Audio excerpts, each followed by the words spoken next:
What they learned as they followed Jesus is that love was the most powerful force they would ever know in this world. And with their hearts now on fire, they began to share God's love with others as they taught, as they healed, and as they prayed. Some years after Jesus rose from the dead, they organized communities and they welcomed people in equally. No matter whether they were rich or poor, whatever their background, whatever they did, it didn't matter, because they recognized everyone as God's child.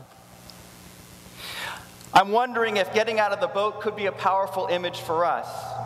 What might it mean for us if we were to put aside that part of our identity that is so caught up with what we do, in order to seek perhaps a deeper understanding of ourselves in the context of God's love, to find, if you will, the heart of ourselves, to discover the heart of forgiveness, to discover the heart of God's gratitude, to discover the heart of God's love.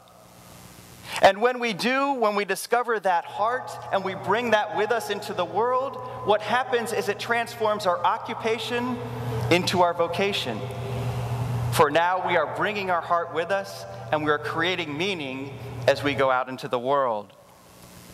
I came across a great example of this, of someone willing to have courage and leave that boat, if you will. His name was John Wood, and he wrote a book called Leaving Microsoft to Save the World. I'd like to tell you his story. He worked long hours we're all familiar with. He was in Nepal on sabbatical, trekking from tea house to tea house, and he came across a superintendent of 17 schools. Imagine that, Harry. 17 schools. Or Amato, how would you like to care for 17 schools?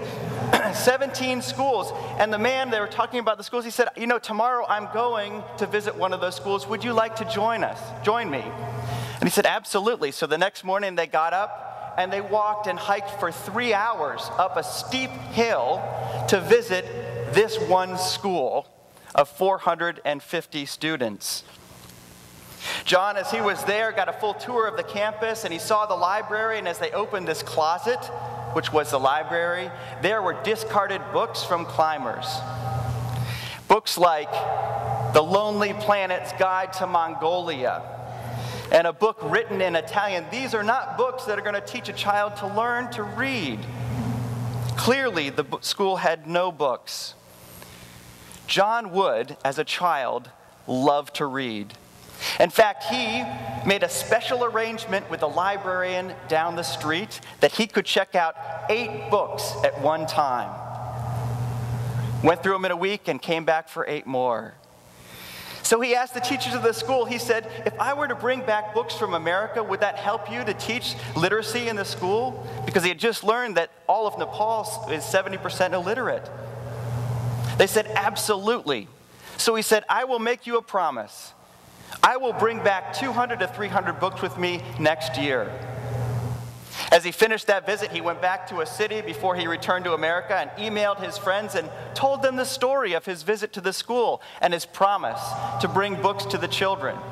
And he said, if you have any books around the house, send them to my parents' house in Colorado. And next year, I know. Parents, I know.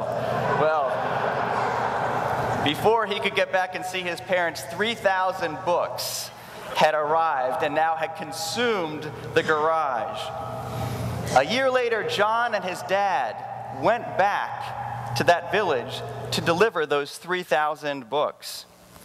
And on his way to the village, up that steep trail, he came across a man who was just trekking along, and he was all bright and light, and he said, "Sir, how are you today?" And he said, "Today, I am happy. Today is a very big day for our village. You see, there is a man coming here today to bring books from America, and I am going there to welcome him." And the whole village is turning out, not knowing who John Wood was. When John arrived, the entire village was there. He couldn't believe the impact he was having simply bringing books to a school. And yet it was such a point of pride and made such a difference in that community. Now, eventually, John Wood would leave Microsoft and would create a nonprofit organization called Room to Read, based in San Francisco. And to date, they have created 7,500 libraries across the country, across the world. In a way, John Wood left the security of the boat to discover his heart and be able to share that with a passion that he had. Meg Wheatley, in her book, Turning to One Another, a book about conversation, she writes that the cure for despair is not hope. The cure for despair is discovering what we want to do about something that we care about. And that when we connect to another human being, it brings us great joy.